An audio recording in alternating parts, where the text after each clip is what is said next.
Hey everybody, Brett from AstartesGaming here, back with another Mountain Blade 2 Bannerlord developer blog. Today we're looking at the blog from today, so December 14th, 2017. I'm finally sort of caught up on these. And so obviously we're not getting anything special as we sort of speculated last week.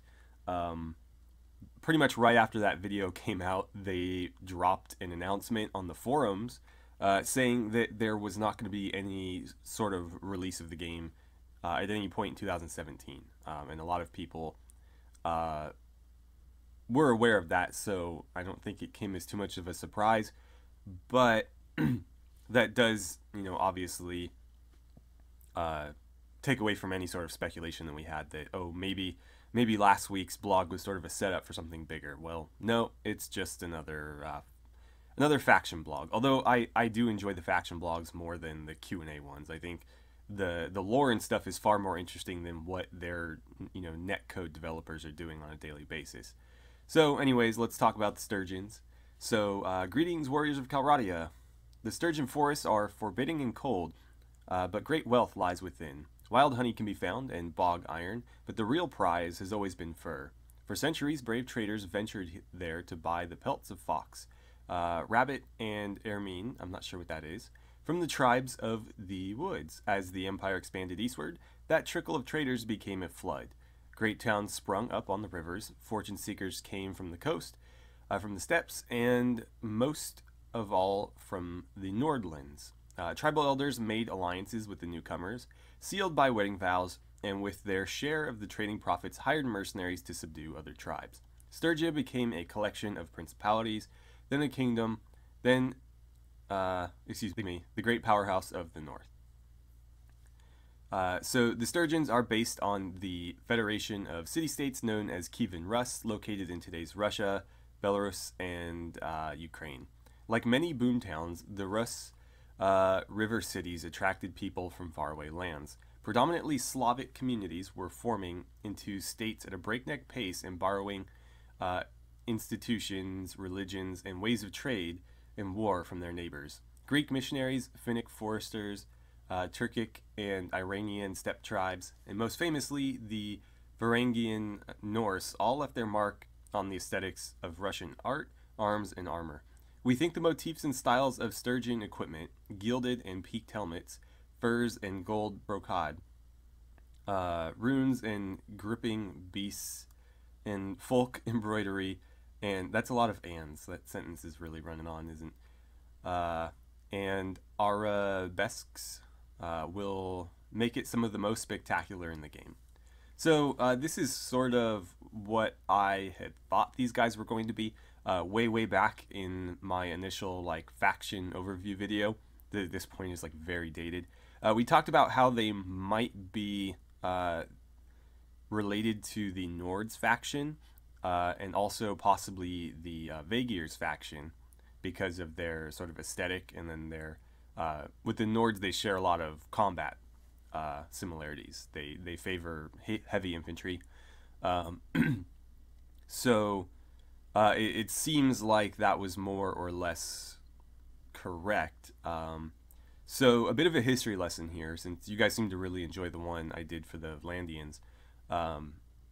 The Kievan Rus people, or just Rus, were originally ruled, I don't necessarily want to say founded, because I don't know if that's particularly true, but the original rulers of Kievan Rus were Varangian, which means they were of Scandinavian descent. They were essentially, Scandinavians that had come to that sort of area in the Russian steppes, and basically set up little city-states there. And Varangian is actually the Greek name given to Vikings. So they basically were Vikings that had come from Scandinavia to Russia and set up political bodies, or whatever you want to call them there, little settlements. And they sort of assimilated with the Slavic people there, and so they became sort of their own distinct people. They weren't necessarily Scandinavian anymore because they'd interbred with the Slavs. Um, and so, some of their cultural stuff got picked up. They weren't like purebred Scandinavians anymore. And then at the same time, the Slavic people were also, interbreeding with the Varangian people, and so the cultures got intermixed. The blood ties got intermixed, and so it became this own kind of unique group of people. And so that's what we're seeing here. Let's read on. So here we get a screenshot of what they'll sort of look like in game. You can see a mix of equipment here. We get some like furs. They're wearing a lot of like, I don't even know what to make of that. It looks like it might be lamellar armor, but it's kind of difficult to tell. They just sort of look like squares, so it could be anything really. What else? We've got some kite shields here, but it looks like there are some round shields mixed in, which are, more. I mean, anybody can use a round shield, but that's sort of like the stereotypical like Viking shield is, the round shield. So maybe they're kind of trying to invoke that with the round shields, but you can see these like more teardrop shaped ones mixed in as well. And that might be a nod to, because I think the Byzantines really liked these shields here, and the Byzantines famously had a unit of Varangian Guard, which might be what they're trying to allude to there. So anyways, as with other factions, we let history be our inspiration for Sturgia's politics. The chroniclers weren't shy about expressing their opinions about the different princes. Some rulers, like Vladimir the Great or Yaroslav the Wise, have come down to us as far-sighted rulers. Others, like Sviatopolk the Accursed, accused of murdering his brothers, or Viseslav the Sorcerer, king of Pskov. Some of these, when you put like 3 consonants in a row, my like American dialect just doesn't know what to do with it, were depicted as some of the more colorful tyrants in medieval Europe. Ragnvad, the current Sturgian prince, is cut out of the latter mold. He knows how to punish, but not how to reward, and he'll put to the test the old dictum that it is better to be feared than loved. Okay, interesting. I think that's the first time where they've really described the faction ruler at all. Have we? I don't recall them really.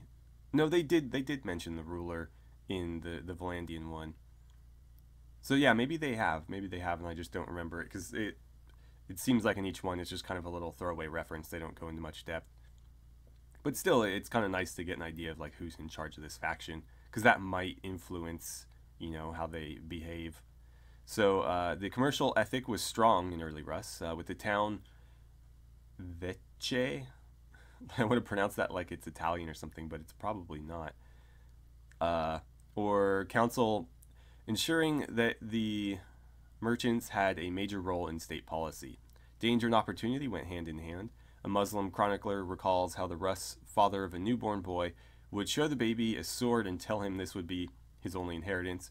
The blade would have to win all the rest of it. The Icelandic sagas, though geographically very far removed from the Rus, have also been an inspiration for the Varangians' ideals of business-like warfare and warlike business. The kind of society where a father could say, "Son, you've been lazing around the fire all winter. Time to get up and show you can take some responsibility for your life. Go pillage someone." So that actually reminds me of another point. So the Baltic Sea, which is the body of water surrounding like the east part of Denmark, I believe part of Germany and Poland as well, and then like the southern parts of Sweden and Finland, and all of the the Baltic states like Estonia and whatnot. So that sea is connected by rivers all through Russia, or the eastern steppes there, to the Caspian Sea. So you can actually sail by river from one sea to the other all through the continent of like Eurasia there. So, Vikings, famously sailing and pillaging and all that, could theoretically sail, and actually did sail through these rivers and use them as trade routes as well as, pillaging routes. So, uh, again, that's just another like little history tidbit thrown out there. But yeah, it makes sense because that's essentially what they did, and so they are very much basing this off of history. And here we get to see some of their village life. A lot of like furs happening there. This guy's got like what's happening with your pants there, man? Anyway, the Russ employed both cavalry and archers, but the core of their forces in the early period was most likely formed infantry, also a Norse specialty. We've been working on the close-up foot slogging side of Mount and Blade. Look for our high-tier AI opponents bashing you with their shield in the teeth, following it up with a blade going into the ribs.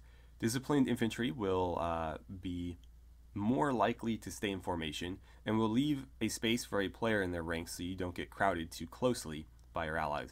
Oh, thank God for that, because that's one thing I absolutely hate in Warband, and part of the reason why all of my characters end up being like mounted commanders is because when I play on foot, I end up getting just completely surrounded and sort of trapped by my allies.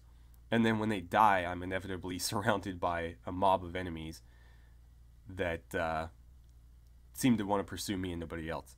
So if I stay on horseback, that's less likely to happen, and generally why I end up playing all my characters is not necessarily like knights, but usually something akin to that, because it just seems to be a more effective way to play, given how Warband usually plays out otherwise.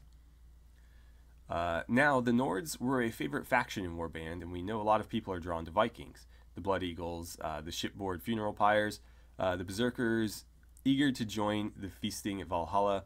Sturgia is Nordic influenced, but not really a Viking state. The Nordlands are off the map, for the present anyway, and they wouldn't really form the kind of proto-feudal kingdom that the Bannerlord factions represent. But if players want to have a West Scandinavian style play experience, the raiding, the companions, the ring swords, two-handed axes, Valsgard helmets, hauberks, and raven banners will all be there. Among the Sturgian minor factions are the Skolderbroda, a mercenary brotherhood based on the possibly legendary Joms Vikings of the Baltic. The Finnic tribes, meanwhile, are represented by the Sons of the Forest, a semi-nomadic clan that practices swidden slash-and-burn agriculture in the depths of the woods. At any rate, there should be plenty of allies and plenty of enemies for players who want to win their inheritance with the blade, the Russ way, in this cold land of deadly opportunity. So yeah, this faction is shaping up to be pretty much exactly what we expected. They, in terms of lore, will probably end up being the precursor to the Vaegirs, just like in history, Kievan Rus eventually gave way to the medieval Russians. But at this point in the Mount and Blade lore history, they are more like the Nords, because I think at the beginning they sort of referenced that these people did in fact come from Nordland, right? Sturgeon Forest, blah blah blah. Yeah, from the Nordlands. So they are sort of referencing a similar background for these guys, with people coming from another. I don't know if you can call it a continent. No, because I think Scandinavia is still considered part of Europe, right? So, not a new continent, but from a sort of faraway place, at least, by medieval standards, and sort of defining a new culture there, or at least helping to contribute to one.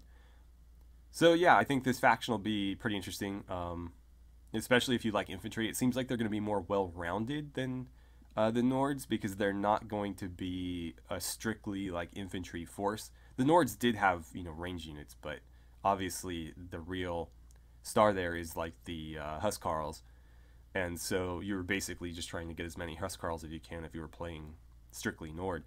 Where here you will have access to a little bit of cavalry and probably more versatile infantry and range units, so you can play these guys more like a balanced faction. But if you like, you know, siege warfare, which should be a lot more fun in this game given what we've seen of it so far, and just like, you know, infantry more so than cavalry, then this seems like the faction for you. And then here we get some nice concept art of them. And so in next week's blog, we'll be talking with lead programmer Kem. Again, is that a hard C? I don't know what these accent marks mean on the C's there. So is that K or like Kimmenbicker, or is it Simmenbisser, Bicer? I don't know. I'm going to go with Kem. Kem is a true veteran of the company, having worked at Tailworld since the original Mount and Blade. Kem works on a number of different programming aspects of Bannerlord, including AI, networking, and combat animations. If you have a question you would like to ask him, please leave a reply in the comments, and we will pick one out for him to answer. Okay, so we're getting another Q&A. Not particularly excited about that, but since he is working on the AI and the combat animations, maybe we'll get some information about those. I would welcome that. I really don't need to hear about networking though. You know, I could just, you know, take or leave that really. So yeah, that is going to be it for this week. There's more I'd like to talk about, but I think this video has been long enough, so I'll save it for the comments.